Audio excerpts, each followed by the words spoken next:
అలాంటి విజనరీ నాయకుడిని ఈరోజు ఆయనకి ఆయుష్ కోసం మాట్లాడుతున్నాం, ఆయన చనిపోవాలని మాట్లాడుతున్నాం, నాయకులందరూ ఉండకూడదు అనుకుంటున్నాం.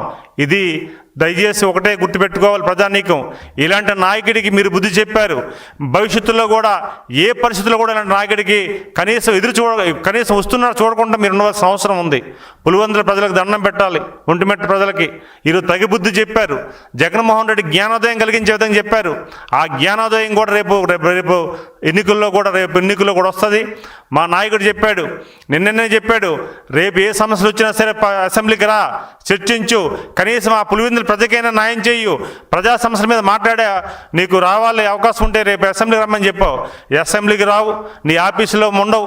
సో అన్ని ఆఫీసులో క్లోజ్ చేసి నువ్వు సోషల్ మీడియా ఫేక్ మీడియా సృష్టించి ఈ ప్రజల్ని, పార్టీని, ఈరోజు ప్రభుత్వాన్ని చెడ్డపేరు తెచ్చే విధంగా, ప్రజల దగ్గరికి మోసం చేసే విధంగా నువ్వు సోషల్ మీడియాలో పెట్టి హల్చల్ చేస్తున్నావు.